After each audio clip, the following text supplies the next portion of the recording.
Hi guys, so I'm just going to do a quick review on some of the products I showed you in my e.l.f. 2013 haul. I've only used a few so far, and most of the ones I already purchased are repurchases, so if you check out that video I've got a quite a little bit of a review going on in the actual haul video itself, but I'm just going to do a review on some of the items I haven't tried before that I've already used, so let's get on with it. So these are just a few of the brushes and the new e.l.f. Jumbo eyeshadow stick.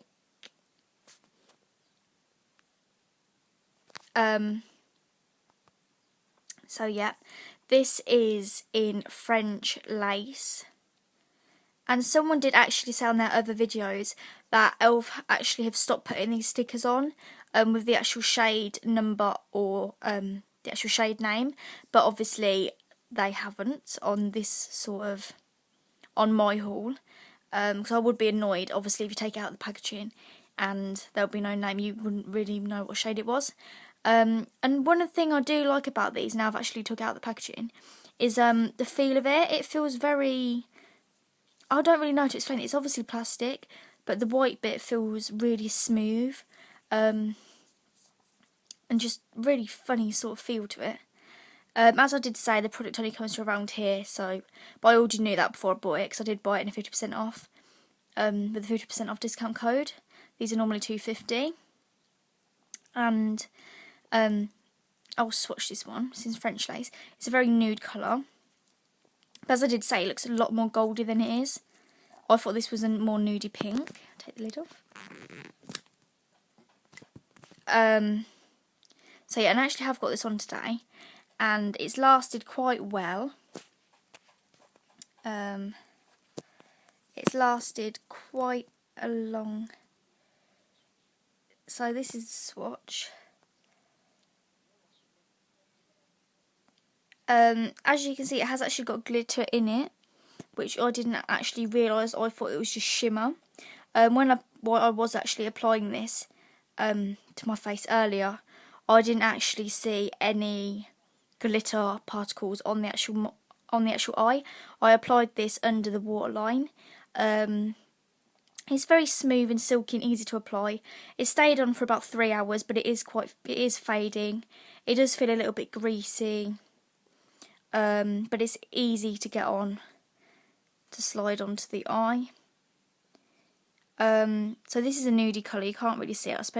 I suppose it depends on what skin tone you have, and I would describe this as a golden peach colour, and not the sort of baby pink pale nude that's on here. Because depending on your skin tone, obviously you'd really see that on some people's skin tone. And as I said, I thought it would just shimmer. It doesn't really say anything about it being shimmery or anything like that. This could just be a plain matte nude colour, which I did actually think it was. But only reason you can tell it's a bit shimmery is the actual knob or nib on the actual product itself is different to this bit here. But as I said, that glitter didn't actually come onto the eye itself. But after about 3 strokes, you can really see it on my hand here. As I said, I didn't know it actually had glitter particles in it. They might irritate the eye, depending on where you actually apply it. So that's that. I'd give that a rating of 3 out of 5. I do quite like the pigmentation of it. So yep, it's a little bit dirty. Next up, I've just got a few of the brushes, and this is one of the e.l.f. 150 line. Their normal sort of line. This is a fan brush. I did say that I didn't really know how to use this, because on the package it said to remove makeup mistakes, though I thought you could apply blush or powder with this in a sweeping motion across the cheekbones. It's very soft, but the only thing, I've tried brushes like this before from the 150 line, the hairs come out so easily.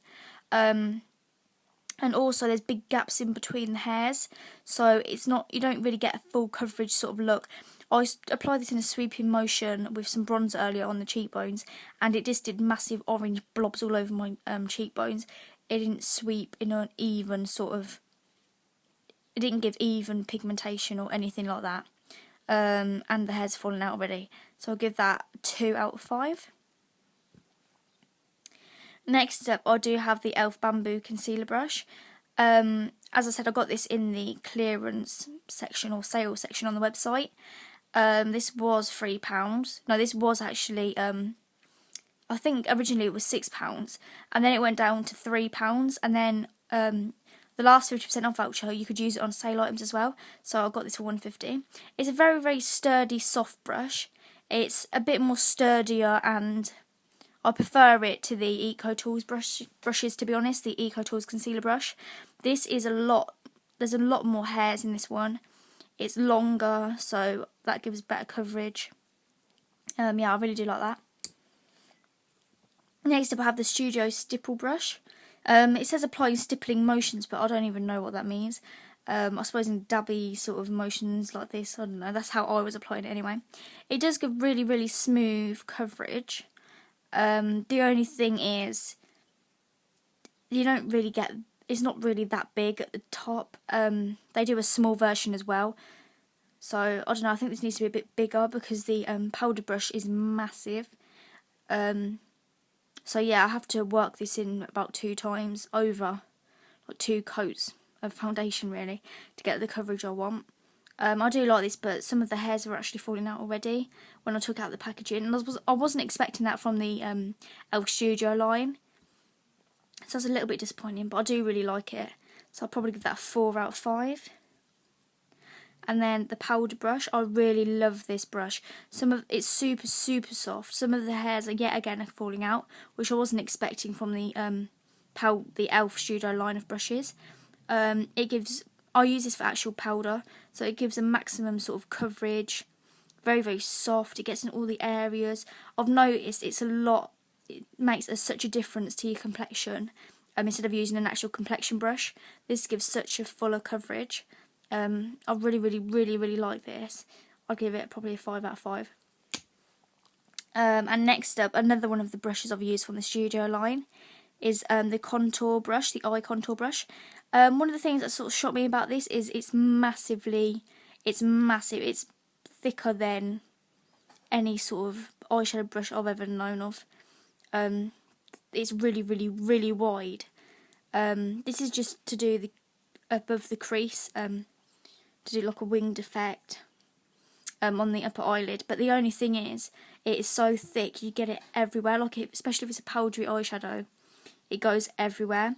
Though because the distance is actually not that much from the plastic, you can actually really, really control, even though you're not meant to hold brushes like that, you can actually really control where the product is going. It's alright, it's better than using a normal eyeshadow brush or a crease brush, but it's really, really, really thick. So depending on the size of your actual eyelids, you might have some trouble with that, because that is super, super thick. And yet again, as you can see, some of the bristles are falling out, or they're not even. So you can tell this is sort of a cheapy brush. Though I do kind of like it.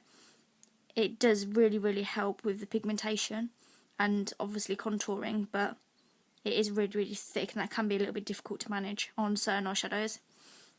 So that was just a really, really, really, really quick sort of e.l.f. Review on some of the products I've shown in my recent haul video that I hadn't actually used before. So I will do another one of these videos when I've tried the rest of my products, and I hope you enjoyed and that you like and subscribe. See you later.